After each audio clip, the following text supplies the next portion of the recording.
गुरु परंपरा योग संस्थान में आपका स्वागत है। हम लोग पेपर 2 यूनिट 9 पढ़ रहे हैं और पेपर 2 यूनिट 9 में कल जो हम लोगों ने पढ़ा था उसको आज एक बार रिवीजन कर लेते हैं। कल हम लोगों ने अध्यापन शैक्षणिक प्रक्रिया के 6 घटक या 6 अंग कह सकते हैं। इसमें हम लोगों ने पढ़ा था अध्यापन पहला, दूसरा अधिगम, तीसरा अध्यापक, चौथा छात्र, पांचवा विषय वस्तु, छठा पर्यावरण। ये 6 चीजें, 6 घटक हैं अध्यापन शैक्षणिक प्रक्रिया के। क्वेश्चन के हिसाब से बहुत इंपॉर्टेंट है, ध्यान दीजिएगा। एक प्लेट में बन गया तो आपको आसानी होगी। तो ये नोट्स मिलेगा तो अलग अलग सब आपको सारे पॉइंट्स ऐसे ही उसमें मिल जाएंगे।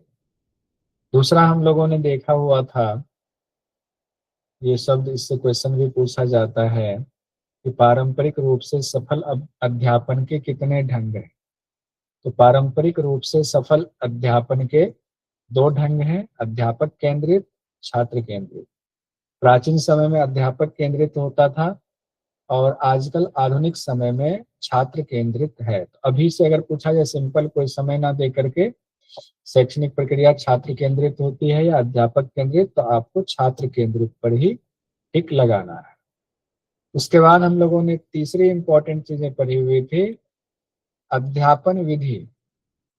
7 अध्यापन विधि हम लोगों ने पढ़ा था। पहला हम लोगों ने देखा था व्याख्यान विधि, दूसरा था निर्देशन अनुक्रिया विधि, तीसरा वैयक्तिक निर्देशन विधि, चौथा हम लोगों ने समूह चर्चा विधि देखा था, पांचवा निर्देशित अभ्यास विधि देखा था, छठा परियोजना विधि और सातवां प्रदर्शन विधि देखा था। एक बार इसको हम लोग इंग्लिश वाले में भी देख लेते हैं। पहला लेक्चर मेथड, जिसमें उद्देश्य की प्राप्ति के लिए लंबा भाषण, व्यापक भाषण या वक्तव्य दिया जाता है। ये परिपक्व छात्रों के लिए अच्छा होता है। दूसरा रिस्पॉन्स टू इंस्ट्रक्शन मेथड, जिसमें विषय वस्तु चलता है उसके साथ साथ उसका इंस्ट्रक्शन भी चलता है, साथ साथ भी चलता है, बाद में भी इंस्ट्रक्शन दिया जाता है। इसमें छात्रों की भी प्रतिक्रिया आती है बीच बीच में। ये छोटे समूह के लिए इम्पोर्टेंट है, महत्वपूर्ण है उनके लिए। और तीसरा हम लोगों ने देखा था इंडिविजुअल इंस्ट्रक्शन मेथड, सीखने की प्रक्रिया के बावजूद भी व्यक्तिगत तौर पर सीखने की जो प्रक्रिया चल रही, कोई भी चाहे सामूहिक हो तो भी उसमें व्यक्तिगत ध्यान दिया जाता है, इंडिविजुअल इंस्ट्रक्शन दिया जाता है, चाहे समूह में ही क्यों ना व्यवस्था चल रही हो। उसके बाद चौथा हम लोगों ने देखा ग्रुप डिस्कशन मेथड, जिसमें कि समस्या समाधान तो होता ही है, उसके लिए समस्या समाधान के लिए ही ग्रुप बनाया जाता है। इसमें नेतृत्व क्षमता का विकास होता है, दूसरों के प्रति सहनशीलता का विकास होता है। फिर पांचवा हम लोगों ने देखा था असाइनमेंट मेथड। असाइनमेंट मेथड में यह था, जो आपकी क्लास हुई, योगी क्लास हुई, उसके बाद भी आपको अलग से कार्य करने के लिए प्रोत्साहित किया जाता है। शिक्षक छात्र का संबंध इसमें बहुत महत्वपूर्ण भूमिका निभाता है।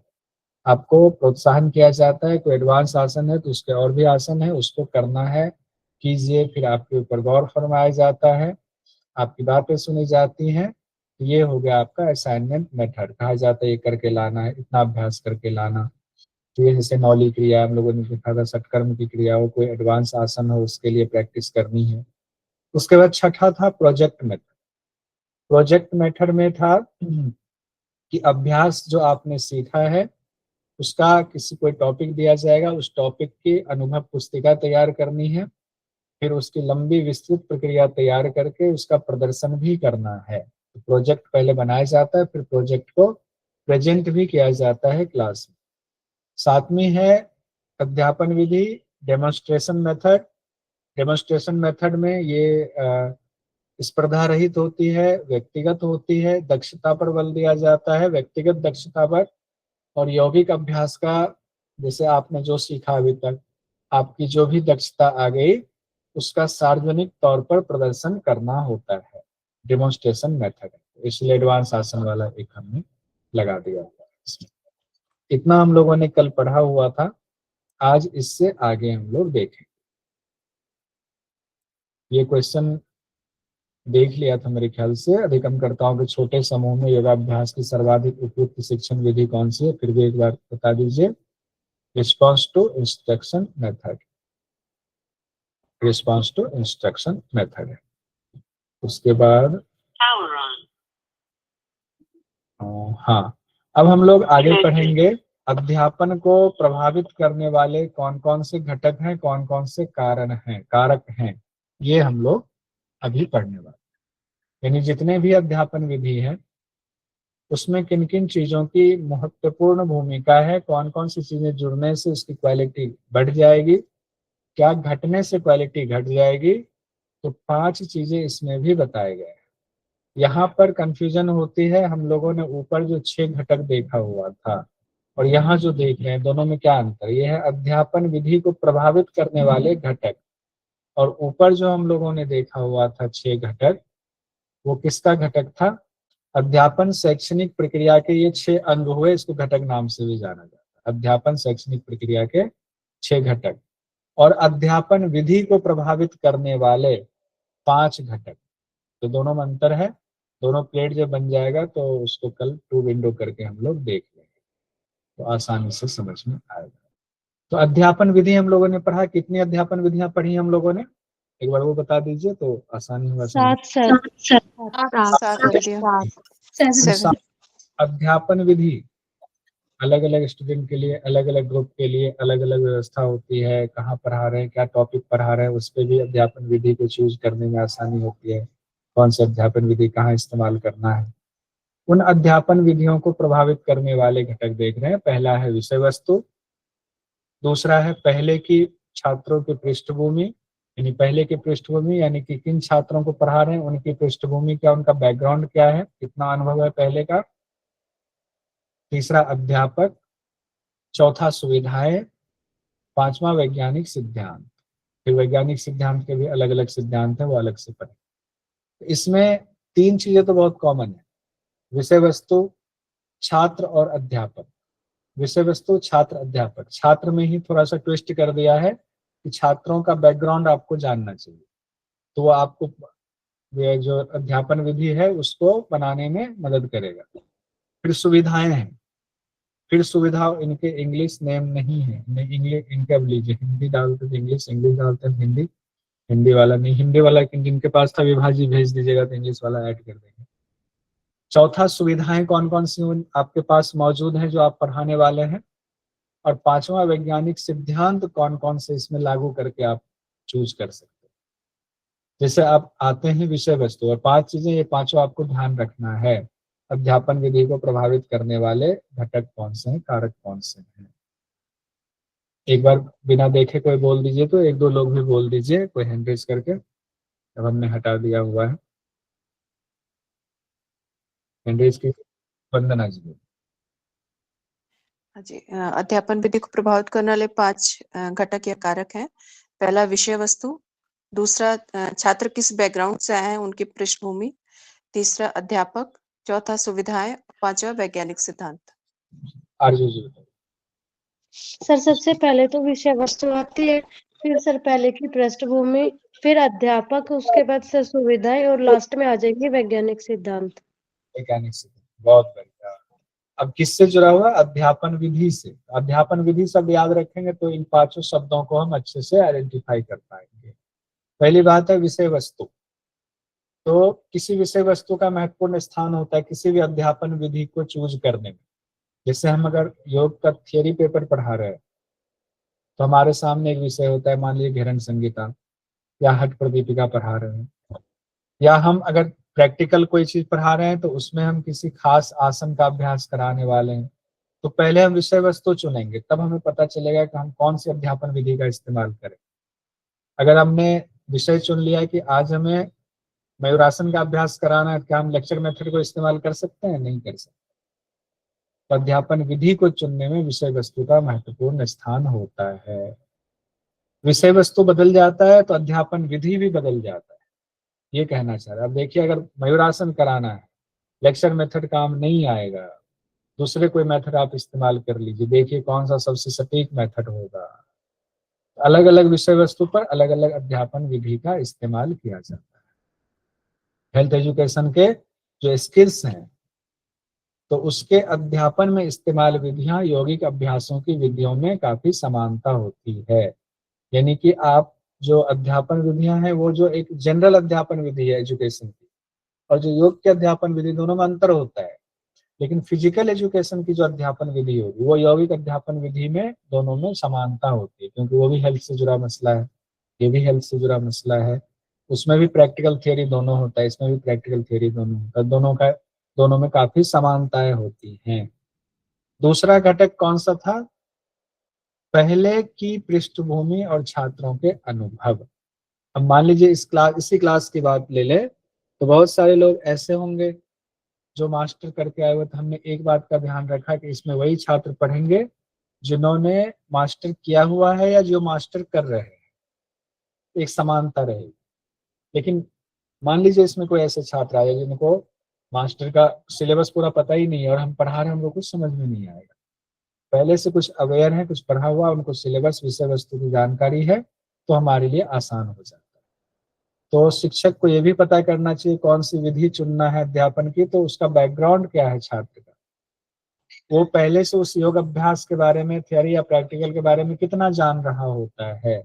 तो छात्र का जो पूर्व का अनुभव है उससे उसको पढ़ाने में मदद मिलती है कि हमें बेसिक से पढ़ाना है, फिर एडवांस पढ़ाना है, पढ़ाने का तरीका बदलना है, यानी कौन सी अध्यापन विधि का इस्तेमाल करना है, तो छात्रों के अनुभव, छात्रों के बैकग्राउंड पर भी निर्भर करता है।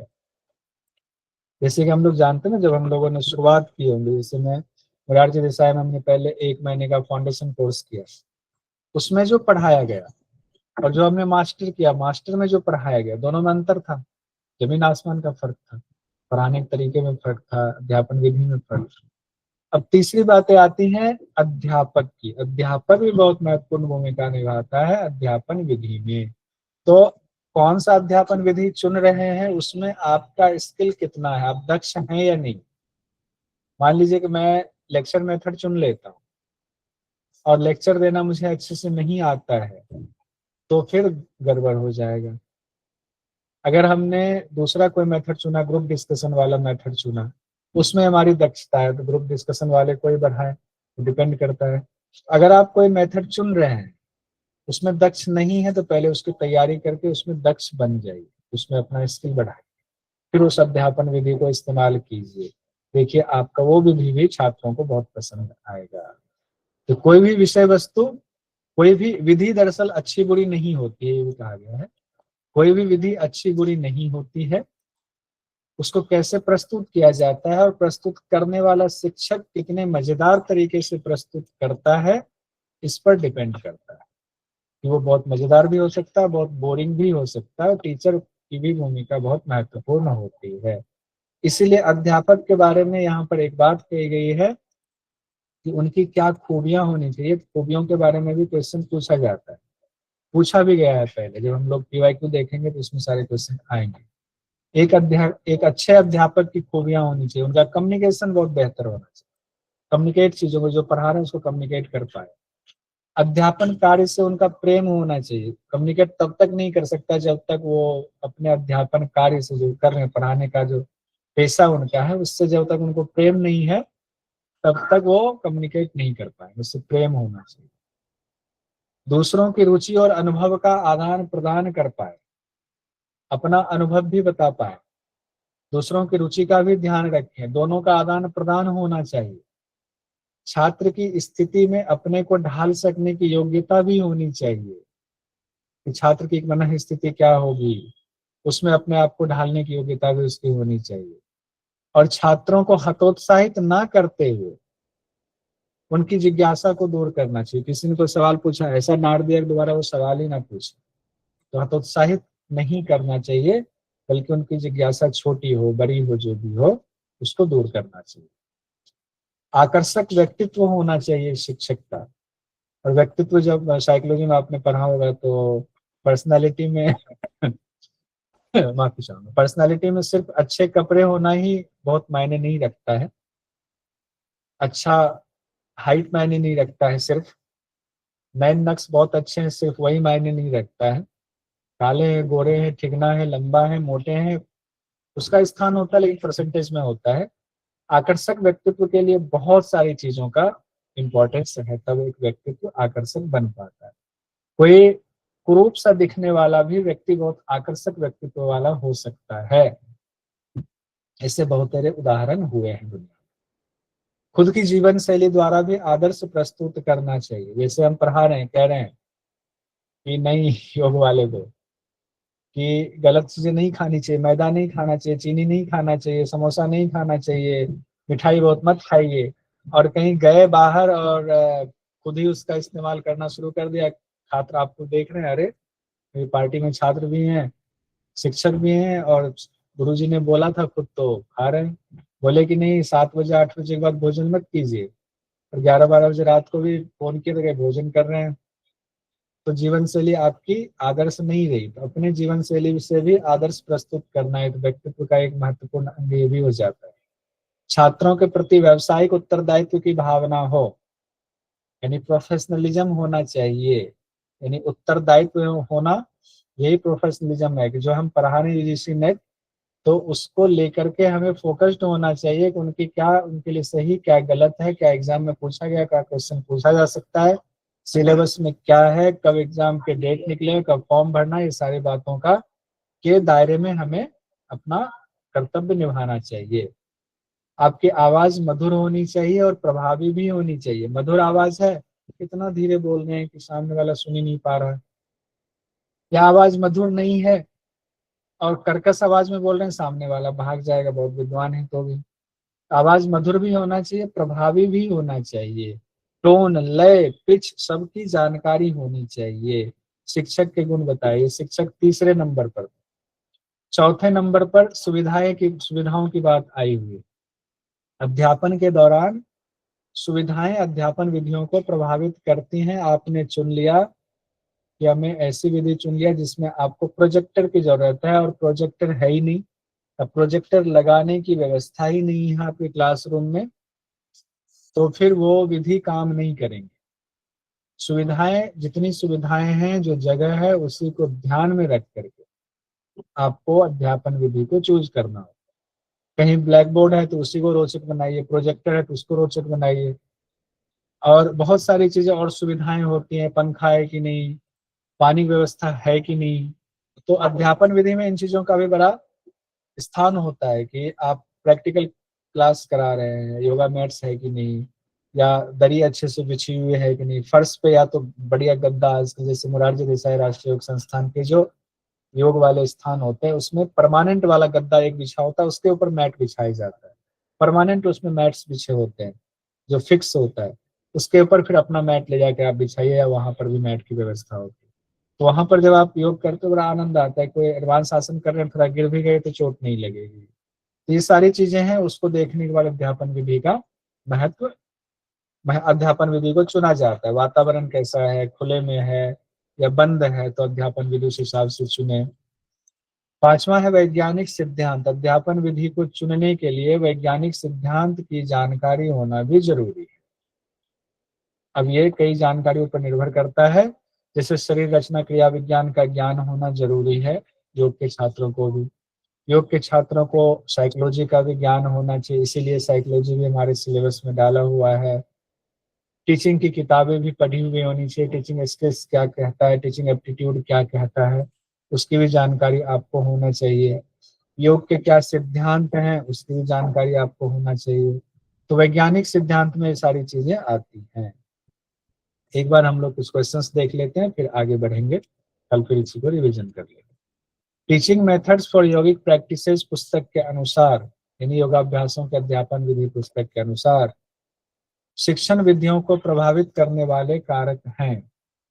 शिक्षक की आर्थिक स्थिति, विषय वस्तु, पूर्व पृष्ठ वस्तु, प्रीवियस बैकग्राउंड, सुविधाएं, शिक्षक की प्रत्यक्ष उपस्थिति। अब इसमें से 3 ऑप्शन सही है, 2 को हटाना है। मोस्ट अप्रोप्रिएट इसमें 3 है, 2 लेस इंपॉर्टेंट है। सब लोग कह रहे हैं बी सी डी, दूसरा ऑप्शन सब लोग कह रहे हैं। देखते हैं बी में क्या है, विषय वस्तु ठीक है, सी में प्रीवियस बैकग्राउंड ठीक है, डी में सुविधा है ठीक है। बी सी और डी ये तीनों सही है। बी, सी और डी। देखते हैं इसमें क्या आंसर दिया हुआ है। अच्छा नहीं दिया, वो हमने जान बी, सी, डी। ठीक है, अगला क्वेश्चन है दिसंबर 2023 का क्वेश्चन है, निम्नलिखित में से कौन एक अच्छे अध्यापक की विशेषता नहीं है। 5 चीजें कही गई हैं, इसमें से 2 चीजें हैं जो विशेषता में नहीं है, शिक्षक की विशेषता में नहीं है, अच्छे शिक्षक की विशेषता। संप्रेषण में वास्तविक अभिरुचि, विषय की व्याख्या करने में अक्षमता, विशेषता नहीं में देखिएगा, अन्य के साथ अभिरुचि तथा अनुभव को साझा करने में रुचि, बीडी बीडी सब लोग कह रहे हैं, जीवन शैली तथा आचरण द्वारा अच्छा उदाहरण प्रस्तुत करने में अक्षमता, विद्यार्थियों के प्रति व्यावसायिक उत्तरदायित्व की भावना। तो संप्रेषण में वास्तविक अभिरुचि तो अच्छी बात है, होना ही चाहिए। विषय की व्याख्या करने में अक्षमता ये नहीं है, नहीं वाला पूछा जा रहा है। अन्य के साथ अभिरुचि, अनुभव को साझा करने में रुचि, ये तो पॉजिटिव में है या निगेटिव वाला पूछा जा रहा है। अक्षमता ये है, खुद के जीवन शैली द्वारा उदाहरण प्रस्तुत करने में अक्षमता, ये निगेटिव। निगेटिव पूछा जा रहा है, बी और डी वाला उत्तर सही होगा, दूसरा ऑप्शन सही है। बहुत बढ़िया, अगले उस पर आते हैं हम लोग। अगला सवाल देखिए, योगाभ्यासों का अध्यापन विधियां पुस्तक में कितनी अध्यापन विधियों की चर्चा है। कॉमन ऊपर वाला सवाल, कितनी अध्यापन विधि बताई गई हैं। अरे 7 अध्यापन विधियां बताई गई। अध्यापन विधि को प्रभावित करने वाले कितने घटकों की चर्चा की गई है। अध्यापन विधि को प्रभावित करने वाले विधि को प्रभावित करने वाले 5। ठीक है, योग अभ्यासों के अध्यापन विधियां पुस्तक के मुताबिक शैक्षणिक प्रक्रिया होता है छात्र केंद्रित, शिक्षक केंद्रित, पर्यावरण केंद्रित, विषय वस्तु केंद्रित। छात्र केंद्रित। एक शिक्षक की निम्नलिखित खूबियां होनी चाहिए। छात्रों के प्रति सख्त रवैया, खुद की जीवन शैली द्वारा आदर्श प्रस्तुत करने, इसमें पॉजिटिव पूछा जा रहा है। छात्रों के प्रति व्यवसायिक दृष्टिकोण, आवाज BCD। अब हम लोग इसी में आते हैं सिद्धांत पर। अभी जो हम लोगों ने उधर पढ़ा सिद्धांत, उस सिद्धांत को कि अध्यापन विधि को तैयार करने में जो 5 चीजें देखी थी हम लोगों ने, उसमें 5वां था सिद्धांत। तो योग में अच्छी अध्यापन विधि की संरचना तैयार करने में कुछ महत्वपूर्ण सिद्धांतों का ख्याल रखना पड़ता है। उन सिद्धांतों की जानकारी जरूरी है। तो 5 सिद्धांत बताए गए हैं, यौगिक सिद्धांत, मनोवैज्ञानिक सिद्धांत, शरीर रचना एवं क्रियात्मक सिद्धांत, शैक्षणिक सिद्धांत और समाज वैज्ञानिक सिद्धांत। ये 5 सिद्धांत, यौगिक सिद्धांत, मनोवैज्ञानिक सिद्धांत, शरीर रचना एवं क्रियात्मक सिद्धांत, शैक्षणिक सिद्धांत, समाज वैज्ञानिक सिद्धांत। इसको याद करना, या और कोई निमोनिक बनाइए। अच्छा सर, अभी इसको बनाया नहीं। अब एक एक करके हम लोग देखते हैं यौगिक सिद्धांत से क्या क्वेश्चन पूछा जा सकता है। यौगिक सिद्धांत में है जैसे कि योग एक्सरसाइज नहीं है, यौगिक अभ्यास एक्सरसाइज नहीं है, व्यायाम नहीं है। व्यायाम में तो शारीरिक हलचल होती है, गत्यात्मक अभ्यास होता है। व्यायाम का अर्थ होता है गत्यात्मक अभ्यास। यौगिक अभ्यास में शारीरिक हलचल नहीं के बराबर होती, कुछ अभ्यासों नहीं होती। तो योग अभ्यास के दौरान प्रबल गतियों को टाला जाता है। अगर आपको कहा मयूरासन में आइए, तो मयूरासन में आने के बाद या मयूरासन लगा लिया और उसमें आप स्थिर हैं। आपको कहा तारासन में आने के बाद आप स्थिर हैं। इसीलिए यौगिक सिद्धांत में एक ये सिद्धांत हो गया कि शारीरिक हलचल नहीं होती है, प्रबल गतियों को टाला जाता है, बहुत तेज गतियों को टाला जाता है, उछल कूद नहीं किया जाता, यौगिक सिद्धांत में आ जाए। यौगिक अभ्यास के और भी कई हिस्से होते हैं, हर हिस्से का अलग अलग परिणाम होता है यौगिक सिद्धांत में। जैसे आसन का अलग परिणाम होगा, हम लोगों ने हठ प्रदीपिका, घेरन संहिता दोनों में अलग अलग देखा था। सप्तांग योग है तो किस अंग का क्या प्रभाव होगा, घेरन संहिता में देखा था। उसी तरीके से हठ प्रदीपिका में भी देखा था। आसन के अलग परिणाम होंगे, प्राणायाम के अलग परिणाम, मुद्रा बंध के अलग परिणाम होंगे। यानी जितने यौगिक अभ्यास अलग अलग हैं, सबके अलग अलग परिणाम होंगे। फिर यौगिक सिद्धांत में ये भी बात कही गई है कि सबसे प्रचलित अभ्यास आसन है। तो स्थिर और खिंचाव युक्त क्रिया है, स्थिरता भी होनी चाहिए और स्ट्रेचिंग भी होनी चाहिए। उससे क्या होता है, टोन प्राप्त होगा। और टोन प्राप्त करने की एक और बात का ध्यान रखना है कि आसन को धीरे धीरे और बिना झटके के करना चाहिए। और टोन से क्या तात्पर्य, टोन को एक तान कहते हैं। जब हम लोग टोन की बात करते हैं तो सिर्फ इतनी बात तक हम सीमित हो जाते हैं। टोन मतलब पतला होना, मसल्स टोन कर रहे हैं, पतला कर रहे हैं मसल्स। इसका सिर्फ इतना अर्थ नहीं है। टोन का अर्थ होता है इलास्टिसिटी को बनाए रखना, ताकि वो मसल्स पूरी तरह स्वस्थ रहे, जो उसका वास्तविक स्वरूप है उस स्वरूप में वो बना रहे। वास्तविक स्वरूप बहुत फैट जमना भी नहीं है, बहुत दुबला पतला हो जाए उसमें फैट ही बिल्कुल खत्म हो गया हुआ है, वो भी नहीं है, क्योंकि अंगों को रक्षा करने के लिए फैट भी होना चाहिए। बिल्कुल लूज है वो भी गलत है, बहुत टाइट है वो भी गलत है। तो टोन एक सम अवस्था का नाम है, जिसमें मसल्स में ना ज्यादा फैट हो ना कम फैट हो, जितनी जरूरत है उतना हो, ना बहुत लचीला हो ना बहुत हार्ड हो, जितना इलास्टिसिटी की जरूरत है उतना ही रहे। तब जाकर के वो मसल स्वस्थ है कि नहीं, यानी उसका पूरी तरह से स्वस्थ होना, वही टोन शब्द उसके लिए इस्तेमाल। और टोन प्राप्त रहे उसके लिए आसन को धीरे धीरे करना है, बिना झटके के करना। आसन में कोशिश करना है कि आप अपनी क्षमता अनुसार ही किसी आसन में रुकें। कोई भी अच्छा योग शिक्षक यही कहते हैं कि हाँ आपकी क्षमता यहाँ तक रुके, थोड़ा सा कोशिश कर लीजिए, हो पा रहा है, नहीं नहीं कोई बात नहीं, वापस आ जाए, धीरे धीरे वापस आ, धीरे धीरे आसन में जाना है, धीरे धीरे वापस आना। अपनी क्षमता, दूसरे को देख करके अभ्यास नहीं करना। आसन जब सिद्ध होता है तो वो कोशिश करने से उसमें श्रम रहित हो जाता है। आसन सिद्ध होने पर श्रम रहित, मान लीजिए किन्हीं को उत्थित चक्रासन लगाना है, वो आसानी से लगा लेंगे, कोई मेहनत नहीं पड़ती। अगर उन्होंने बहुत पहले अभ्यास किया हुआ है, करते करते करते करते वो रोज लगा रहे, किसी ने कहा थोड़ा वार्म अप किया और आसानी से लगा लिया। लेकिन हम आप करेंगे जो नहीं कर सकते। जैसे आज मैं उत्कृष्ट चक्रासन का अभ्यास कर रहा था, तो हमें आसानी से नहीं हो रहा था, हमें लंबी कोशिश करनी पड़ रही थी, श्रम करना पड़ रहा था, बार बार अभ्यास कर रहे थे। लेकिन वही अभ्यास जब सिद्ध हो जाएगा तो श्रम रहित हो जाएगा। तब क्या होगा, शिथिलता पूर्वक लंबे समय तक हम उसमें रुक सकते हैं उस आसन। प्राणायाम के अभ्यास के लिए सिद्धांत क्या कहा गया, सामान्य श्वसन अभ्यास से बहुत अलग होता है। हमारा जो अभी सामान्य श्वसन है, श्वास ले रहे हैं छोड़ रहे हैं, ले रहे हैं छोड़ रहे हैं, प्रक्रिया अपने आप चल रही है, ये सामान्य श्वसन है। लेकिन प्राणायाम इसी को कहेंगे क्या, वैसे तो इसमें भी पूरक, रेचक और कई बार कुंभक भी होता है, लेकिन क्या ये प्राणायाम हुआ, सामान्य नहीं। सामान्य जो श्वास है उससे प्राणायाम का अभ्यास बिल्कुल अलग होता है, दोनों की तकनीक भी अलग होती है, मानसिक अवस्था भी अलग होती है। प्राणायाम के दौरान जो आपकी मानसिक अवस्था है वो अलग है, नॉर्मल श्वसन के दौरान तो मानसिक अवस्था का कोई लेना देना नहीं है, तो वो 24 घंटे चलता रहता है। सभी यौगिक अभ्यास को कितना करना चाहिए, अपनी शारीरिक क्षमता के अनुसार करना चाहिए। दूसरे से देखा देखी प्रतिस्पर्धा नहीं करनी चाहिए, बिल्कुल नहीं करनी चाहिए, इसका ध्यान रखिए। ना किसी को कहिए देखिए वो तो कर ले रहा, आप क्यों नहीं कर रहे हो, पता चला किया कोई नुकसान हो गया, मसल्स टियर हो गया, खिंच गया, हड्डी टूट गई, आपका और नुकसान, फिर आपके बारे में 10 जगह प्रचार करेंगे टीचर। तो ऐसे यौगिक अभ्यास से अनावश्यक थकान नहीं होनी चाहिए। थोड़ी बहुत थकान होती है, फिर रिलैक्स करेंगे तो फिर नॉर्मल हो जाता है। बिना मतलब बहुत थकान, आज किया पूरे दिन थके थके से लग रहे हैं, नहीं होना चाहिए। और उस समय अगर थकान हो अभ्यास से तो शिथिलीकरण का अभ्यास जरूरी है।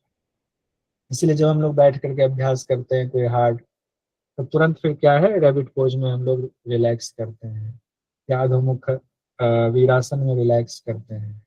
खड़े होकर अभ्यास करते हैं, थोड़ी देर तक हम उत्थित शवासन में अभ्यास करते हैं। पीठ के बल करते हैं तो शवासन कर लेते हैं, कोई अभ्यास कर रहे हैं। पेट के बल कोई अभ्यास हम लोग कर रहे हैं, विपरीत मौकासन वगैरह या धनुरासन कर रहे हैं, थक गए तो हम लोग मकरासन में रिलैक्स कर लेते हैं।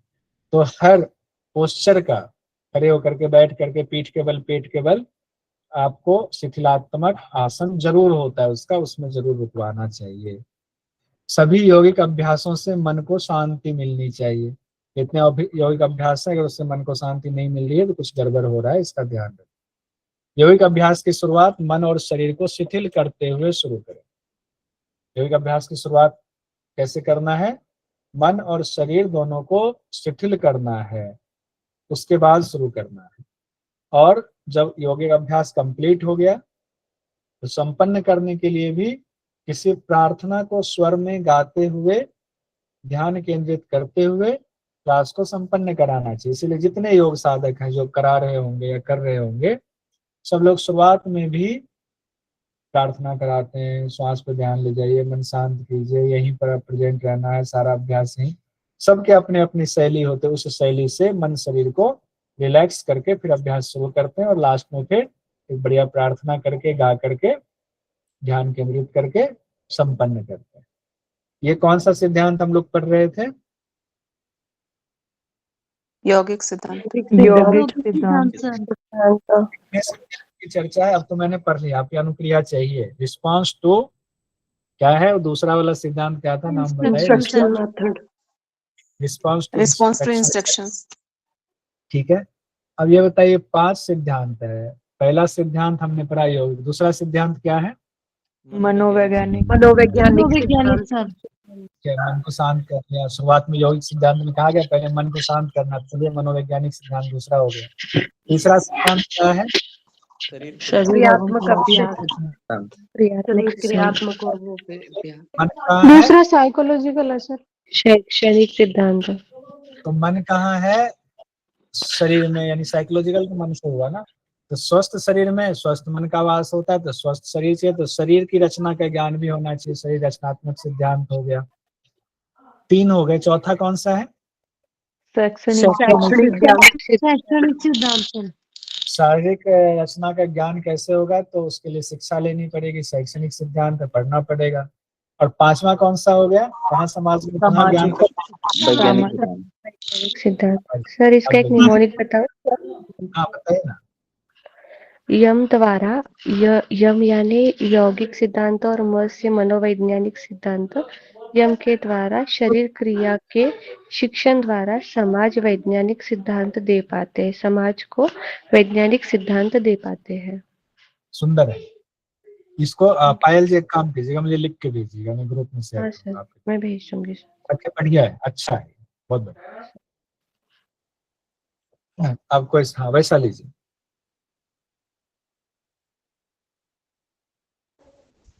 वैसा लीजिए। हाँ सर, वो निमोनिका बोल रही थी, अगर छोटा सा हो तो योग मन से और शरीर से समाज। योग मन से, शरीर से समाज। हाँ ये भी बढ़िया है। हाँ मतलब योग मन से करेंगे तो शरीर बनेगा, और शरीर बनेगा तो शरीर से समाज बनेगा। आप भी भेजिए। शिक्षण छोटा सा है इसलिए। हाँ वो सर एक हम बनाए हैं। हाँ। योग करो मन से, शरीर के क्रिया जानो, सिखाओ समाज को। ये भी बढ़िया है। ऐसे भी बोल सकते हैं सर, योग द्वारा शरीर में, योग द्वारा मन व शरीर को शिक्षित कर समाज का सुधार करना। हाँ ये भी बढ़िया है। योग द्वारा मन और शरीर को शिक्षित कर समाज को सुधार, ये भी बढ़िया है। बहुत एक से देखिए, जब हम ये सोचते हैं ना, यही तो अनुक्रिया विधि है। रिस्पॉन्स टू इंस्ट्रक्शन मेथड यही है कि उसमें आपको भी लगता नहीं हमें कुछ सोचना चाहिए। अगर यही हम पढ़ाते रहे, पढ़ाते आपसे कुछ पूछे ही नहीं, तो आप सोचोगे सोचना ही क्यों है, छोड़ो जाने, बोरियत हो जाएगी। बहुत सुंदर सुंदर आ रहा है। और ये नहीं कह सकते किन्हीं का खराब है, किन्हीं का, सबका अच्छा है, सबका अच्छा है। किन्हीं का थोड़ा सा छोटा, किन्हीं का 19-20 का फर्क है साइज में, बढ़िया सबका। और कोई? वेदन जी।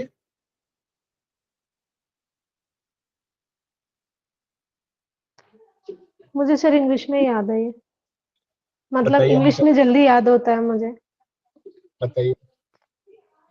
सबसे पहले तो है सर यौगिक principle, psychological principle, anatomical, educational and principle of learning. Easy. हाँ ये भी बढ़िया। चलिए आपने इसको इंग्लिश में याद कर लिया, ये भी बढ़िया है। तो कई बार कहते हैं ना, सबके लिए सब तरीका अलग अलग होता है, किसी को पसंद हो जाए। 4-5 रहेगा, सब लोग भेजिएगा। तो अमित जी आप भी भेजिएगा, आपको बढ़िया। अब देखिए क्वेश्चन है, यौगिक अभ्यास के दौरान इनमें से कौन सा सही तरीका है? प्रबल शारीरिक हलचल करना चाहिए, शरीर को खूब थकाना चाहिए, शिथिलीकरण का अभ्यास जरूरी नहीं है, इनमें से कोई नहीं। यौगिक अभ्यास का कौन सा सही तरीका है? कोई नहीं, डी। प्रबल शारीरिक अभ्यास हलचल करना चाहिए, बिल्कुल गलत है। शरीर को खूब थकाना चाहिए, नहीं है यौगिक अभ्यास में इस सिद्धांत में। शिथिलीकरण का अभ्यास जरूरी नहीं है, ये भी यौगिक अभ्यास के सिद्धांत में नहीं है। इनमें से कोई नहीं, डी वाला ऑप्शन सही है। एग्जाम में सर 5 ऑप्शन देने लग गए, ई भी आता है, ये जो लास्ट वाला है वो ई में देते हैं। ये भी आ गया, सही बात है। यौगिक अभ्यासों के अध्यापन विधियां पुस्तक के मुताबिक इनमें से सही है। योग अभ्यास झटके के साथ करना चाहिए। यौगिक अभ्यास का परिणाम एक ही होता है, सिर्फ पहला सही है, पहला और दूसरा दोनों गलत है। पहला और दोनों दूसरा गलत है। दोनों गलत है सर। दोनों गलत। डी। क्वेश्चन से भी चीजें रिवीजन हो जाता है। यौगिक अभ्यासों के अध्यापन विधियां पुस्तक के मुताबिक अनावश्यक थकान होने पर क्या करना चाहिए? डी ऑप्शन, तिलात्मक आसन करना चाहिए। शिथिलात्मक आसन करना चाहिए, बहुत बढ़िया। अब हम लोग आते हैं योग करो मन से। तो योग कर रहे हैं मन से, तो मनोवैज्ञानिक सिद्धांत को भी पढ़ लो। योग करो मन से, ठीक है। मनोवैज्ञानिक सिद्धांत में देखिए, जो टीचिंग एप्टीट्यूड जो हम लोग पढ़ते हैं ना, उसमें और इसमें थोड़ा सा अंतर आ जाएगा। मनोवैज्ञानिक सिद्धांत और शैक्षणिक सिद्धांत जब हम लोग पढ़ेंगे तो थोड़ा सा अंतर आता है, तो उसको यहाँ पर इसको अच्छे से ध्यान रखेंगे। तो कौन सा पॉइंट आता है, उससे क्वेश्चन भी पूछा गया है, कई बार आगे भी पूछा जाएगा। मनोवैज्ञानिक सिद्धांत में है, अधिगम में रुचि पैदा होना अध्यापन के लिए प्रेरणादायक है। मनोवैज्ञानिक सिद्धांत में कहा, अधिगम मतलब लर्निंग, सीखना, सीखने में रुचि पैदा होना अध्यापन के लिए प्रेरणादायक है। यानी अध्यापक को, टीचर को इस तरह से कोई भी सब्जेक्ट को पढ़ाना चाहिए कि छात्रों में उस विषय के प्रति इंटरेस्ट पैदा हो जाए, रुचि पैदा हो जाए, और जो अगर रुचि किसी का पहले से है तो उसका उत्साह बना रहे। सीखने के लिए लगातार क्रिया आवश्यक है। ये तो बहुत कॉमन चीज है, बचपन से हम लोग जानते हैं, कोई चीज सीखना तो लगातार अभ्यास करते रहे। सीखना अनुभवों की प्रक्रिया है। ये सब साइकोलॉजिकल में इसलिए कहा गया है, माइंड से जुड़ा हुआ है, साइकोलॉजी में इसका इस्तेमाल किया जाता है कि अनुभव से आप सीखते हैं, अनुभव की प्रक्रिया है। कोई सब्जेक्ट जो आप पहली बार आज पढ़ रहे हैं तो आज आपको उतने अच्छे से समझ में नहीं आएगा। अगर आपने पहले 2-3 बार पढ़ा हुआ है तो आज का पढ़ा हुआ वो ज्यादा समझ में आएगा। जैसे आज सांख्य दर्शन पढ़ाया था, तो जिन्होंने पहले पढ़ा उनके लिए लग रहा होगा बहुत अच्छा है, एकदम चीजें क्लियर हो गई। जो पहली बार पढ़ रहे होंगे उनको लग रहा है चलो थोड़ा बहुत समझ में आएगा, दूसरी बार तीसरी बार पढ़ेंगे तो और समझ में। तो सिर्फ अभ्यास ही नहीं, दोष रहित अभ्यास आवश्यक है। कि हम मयूरासन का अभ्यास कर रहे हैं, या शीर्षासन का अभ्यास कर रहे हैं, या पिंच मयूरासन का अभ्यास कर रहे हैं, तो पिंच मयूरासन का अभ्यास हम कर ले रहे हैं, मान लीजिए 5 सेकंड रुक पा रहे हैं पिंच मयूरासन, तो अभ्यास सही नहीं, और उसमें झटके के साथ जा रहे हैं, झटके से वापस आ रहे हैं, नहीं। दोष रहित अभ्यास होने तक अभ्यास करते रहेंगे, फिर जब अभ्यास कंप्लीट हो जाए तो उसके बाद भी बीच बीच में अभ्यास को बनाए रखें। जटिल विषयों के लिए बार बार अभ्यास आवश्यक है। देखिए आप लोग पूछते हैं ना, याद नहीं होता है, कई लोगों का मैसेज आता है, फोन आता है कि कैसे याद रखें, याद नहीं होता है। मनोवैज्ञानिक सिद्धांत में कहा गया, एक तो कहा गया बार बार अभ्यास करना है, क्रिया करना है, और जटिल विषयों को बार बार अभ्यास करना आवश्यक है। तो हमने 3 फॉर्मूला बताया, पढ़ना है बोल बोल करके, लिखना है आंख बंद करके, मनन करना, 3 चीजें होगी। मनोवैज्ञानिक सिद्धांत में और क्या कहा गया, सीखने का आधार तंत्रिका से संबंधित है, नर्वस सिस्टम से संबंधित। तंत्रिका पेशीय सामंजस्य, इंग्लिश में कहे न्यूरोमस्कुलर कोऑर्डिनेशन जरूरी है। न्यूरोमस्कुलर कोऑर्डिनेशन बहुत जरूरी होता है सीखने में। बिना न्यूरोमस्कुलर कोऑर्डिनेशन के गत्यात्मक कौशलों का आगे विकास नहीं होता है। गत्यात्मक कौशल क्या होता है, मोटर नर्व से जुड़ा हुआ मामला, कि हमें क्या एक्शन लेना नहीं लेना, सही गलत क्या है, उसका विकास नहीं होगा अगर न्यूरोमस्कुलर कोऑर्डिनेशन सही नहीं है। तो इसीलिए अगर इससे मुझे एक चीज समझ में आ रहा है, न्यूरो और मस्कुलर है, यानी कि आसन का अभ्यास जिसमें स्ट्रेचिंग और स्ट्रेंथिंग, उसका भी बड़ा इंपॉर्टेंस है। अब आगे देखिए, सीखने वाली विषय वस्तु छात्र के अनुभव क्षेत्र और क्षमता के अंदर होनी चाहिए। किसी बच्चे को आप बोल दें कि भगवत गीता के श्लोक पढ़ के अर्थ बताओ, अब बच्चा कभी उसको पढ़ना ही नहीं आ रहा है, उसने संस्कृत पढ़ा ही नहीं है, तो कैसे पढ़ाएगा? तो उसकी क्षमता के अंदर उसको अगर बोल दें पढ़ो, बाबा स्कूल से लेकर आओ, बाबा खाना खाओ, बड़े मजे में पढ़ेगा, बाबा की तस्वीर भी एक लगी हुई है।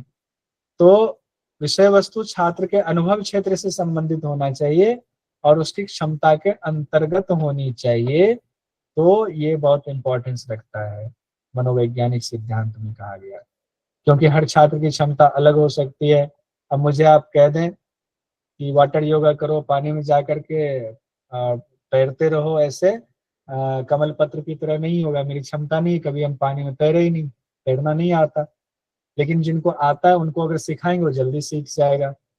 सभी व्यक्ति एक ही गति से नहीं सीख सकते हैं, सीखने की योग्यता भी सबकी अलग अलग होती है, जन्मजात क्षमता सबकी अलग अलग होती है, और कई बार पहले के अनुभव पर भी फर्क पड़ता है। जैसे आप कहें मुझे हिंदी टाइपिंग करनी है, मैं बहुत अच्छे से कर दूंगा, तुरंत करूंगा, क्योंकि पहले का अनुभव काम आ रहा है। जो लोग बहुत इंटेलिजेंट है, वो उनका पहले का अनुभव नहीं है टाइपिंग का, वो नहीं कर पाएंगे। तो सीखने वाले यानी जो छात्रों को पहले से ही कार्यक्रम की रूपरेखा अगर आप दे दें, सिलेबस की जानकारी हो, तो भी सीखने में आसानी होती है। जैसे यूजीसी नेट का सिलेबस पहले से पता है और आपको ये भी पता है कल क्या पढ़ना है, कल कौन सा सब्जेक्ट पढ़ना है, तो आप पहले से तैयारी करोगे तो दूसरे दिन जब हम पढ़ेंगे तो आसान हो जाएगा वो पढ़ना हमारे। उसके बाद है किसी, ये हम लोग मनोवैज्ञानिक इसमें, हाँ मनोवैज्ञानिक साइकोलॉजिकल थ्योरी पढ़ रहे हैं। किसी यौगिक विषय वस्तु से नियमित अभ्यास से जब सुख और संतोष मिलता है, सीखने की प्रक्रिया में मददगार होता है। आप अभ्यास कर रहे हैं, बड़ा शरीर हल्का लग रहा है, मन भी ठीक लग रहा है, लग रहा है कि नहीं अब फ्लेक्सिबिलिटी भी थोड़ी सी आ रही है, तो नियमित अभ्यास से जब आपको संतोष मिलता है, सुख होता है, तो आपको और उत्साह वर्धन होता है आपका कि नहीं हमें और सीखना है। उसके बाद है शारीरिक विषय वस्तु, जैसे कि आसन के अभ्यास के दौरान बीच बीच में विश्राम लेने से परिणाम बेहतर होता है, इसीलिए बीच में विश्राम लेना जरूरी है। ये नहीं किसी का वजन कम कराना, अब उसको थकाते जा रहे, करो करो करो, वजन कम करना है कि नहीं, नहीं ऐसा नहीं है। अगर उसको ब्रेक देंगे तो पता चला कल दर्द हुआ, कल वो आसन नहीं करेगा, ब्रेक देंगे तो उसके परिणाम अच्छे निकलेंगे विश्राम देने से, क्योंकि मांसपेशियों में थकान को रोकता है, क्षमता उसकी बढ़ जाती है, आगे वो अच्छे से अभ्यास कर पाएगा। तो आज हम लोग 2 सिद्धांत तक हम लोगों ने देखा, क्योंकि तीसरा सिद्धांत जो है शरीर रचना क्रियात्मक सिद्धांत, ये बड़ा है और इसमें कई चीजें फैक्ट्स ऐसे हैं जिसको याद रखना पड़ेगा। इसको हम लोग कल देखें।